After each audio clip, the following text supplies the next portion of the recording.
Assalamualaikum warahmatullahi wabarakatuh. Salam jumpa kembali untuk seluruh sahabat-sahabat YouTuber, sahabat media, serta para pemirsa dan seluruh para pendengar, para penggemar di seluruh tanah air Indonesia, di Jakarta, Jakarta Selatan dan sekitarnya maupun di luar negeri sana.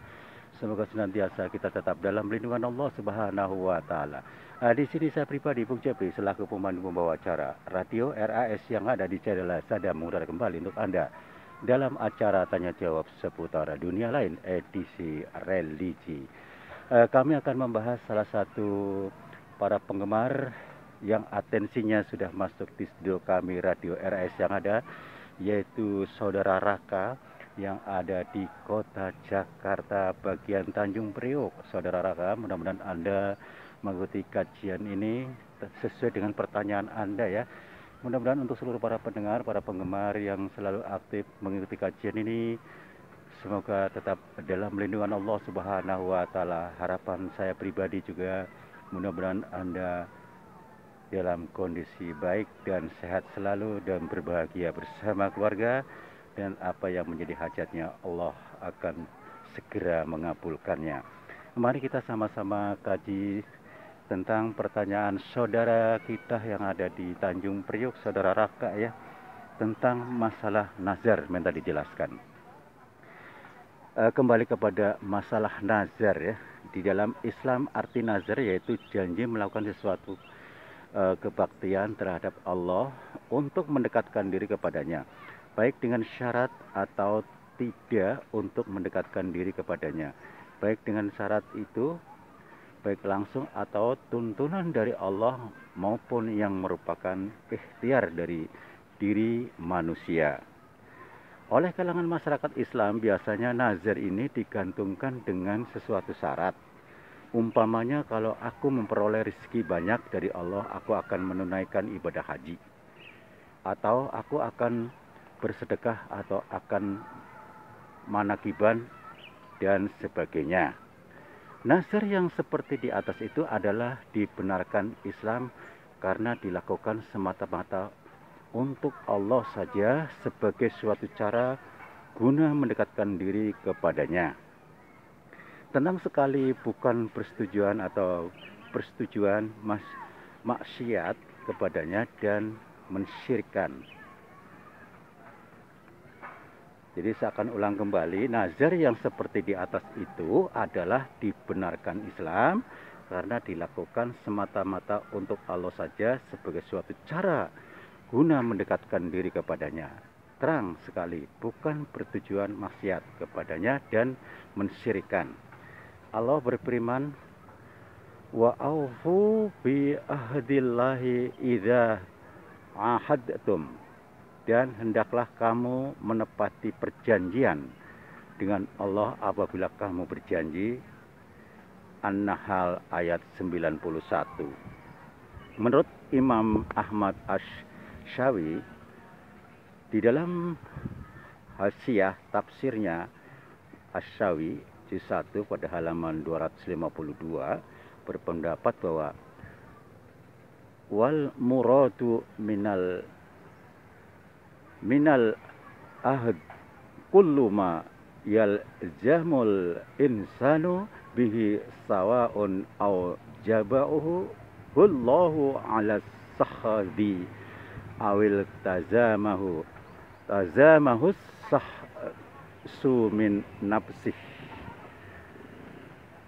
Maka yang dikehendaki dengan pengertian janji yaitu tiap-tiap sesuatu yang ditetapkan manusia untuk melaksanakan, baik yang Allah mewajibkan maupun yang ditetapkan oleh seseorang dari dirinya.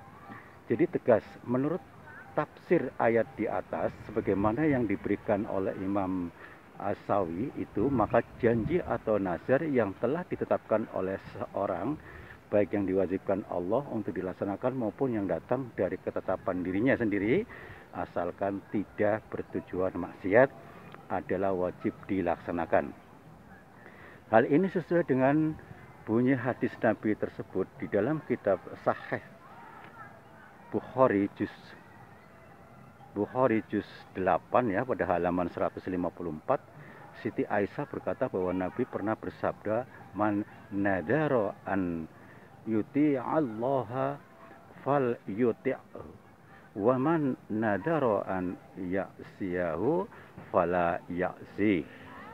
Barang siapa yang nazar karena mentaati atau berbakti kepada Allah, maka laksanakan, wajib hukumnya ya nazar itu. Dan siapa yang nazar karena maksiat kepadanya, maka urungkanlah nazar tersebut. HR Bukhari. Saudara-saudaraku yang dimuliakan Allah Subhanahu wa taala. Menurut kata Nabi bahwa orang yang bernazar semata-mata karena berbakti kepada Allah, maka wajib nazar itu dilaksanakan. Sebaliknya, jika nazar tersebut bertujuan karena maksiat kepada Allah, maka dilarang oleh Nabi untuk dilaksanakan. Sebagai contoh nazar yang baik untuk mentaati Allah, yaitu kalau aku ada rezeki banyak, aku akan pergi haji, akan membaca Al-Quran, dan akan manakiban dan sebagainya. Sedangkan contoh nazar yang jelek yakni karena maksiat kepada Allah, yaitu apabila ada rezeki banyak, aku akan mendirikan komplek pelajuran, akan minum tuak, akan berani dengan kedua orang tua, dan sebagainya. Jadi pengertian bahwa nazar yang baik wajib dilaksanakan dan nazar yang jelek jangan dilaksanakan. Tentang orang yang nazar apabila berhasil suatu maksud, aku akan mengadakan manakiban, adalah jelas sekali termasuk nazar yang baik. Sebab nazar di sini dimaksudkan karena Allah semata, sedang manakiban adalah merupakan suatu cara untuk teknik ibadah yang dapat mendekatkan diri dengannya melalui perantara melahirkan rasa syukur dan rasa cinta kepada Syekh Abdul Qadir Jailani sebagai seorang waliullah yang masih ada hubungan darah secara langsung sampai dengan Rasulullah. Sama sekali di dalam ucapan tersebut ya, di atas itu tidak ada sedikit pun iktikat yang terselip di dalamnya sebagaimana dituduhkan oleh para pengecer paham itu Taimiyah yang sok bergaya orang pintar. Sayang sekali ucapan-ucapan yang mengadakan manakiban semacam di atas itu oleh mereka sengaja diputar balikan, maksudnya dengan mencarikan suatu kesalahan yang dibuat-buat. Mereka berdalil Al-Quran dan Al-Hadis seenaknya sendiri, bahwa Jawa ya sok karepe dhewe. Jadi semaunya sendiri, maksudnya itu. Mana yang cocok dengan hawa nafsu itulah yang dipakai alasan, meskipun sebenarnya bertentangan dengan pengertiannya sendiri. Hanya bagi orang-orang yang berakal sehat dapat mengendalikan hawa nafsu atau hawa nafsunya, berhati-hati di dalam menetapkan hukumnya sesuatu perkara, suatu barang tentu akan berkesimpulan bahwa berdasarkan penjelasan di atas tadi, maka sebenarnya orang yang nazar kalau berhasil suatu maksud, aku akan mengadakan manakiban, adalah termasuk nazar yang baik. Tidak karena maksiat dan sama sekali tidak ada etikat yang terselip di dalamnya yang dalam menyebabkan syirik. Karena itu atau oleh karena itu, nazar yang semacam ini yakni yang baik adalah dibenarkan oleh Islam ya. Demikianlah saudaraku yang ada di Jakarta Utara, yaitu Tanjung Priok. Mudah-mudahan Anda paham dengan adanya nazar dapat menambah wawasan buat kita semua, baik termasuk yang terkait maupun yang aktif mengkaji kajian setiap waktu yang kami tayangkan yang berbau religi ini. Mudah-mudahan bermanfaat buat kita semua. Siapapun yang aktif rajin berusaha ngilmu agama, insya Allah Allah tidak akan pernah diam. Allah Maha tahu segalanya. Apa yang menjadi hajat kita Allah memudahkan, karena kita berusaha mencari kebaikan, mencari ilmu yang ada. Harapan saya pribadi juga untuk seluruh para pendengar, para penggemar di seluruh tanah air Indonesia maupun di luar sana, termasuk yang terkait, tetap dalam lindungan Allah Subhanahu wa taala yang menjadi hajatnya. Mudah-mudahan Allah segerakan hajatnya dikabulkan dan diberi kesehatan dan keselamatan dunia akhirat.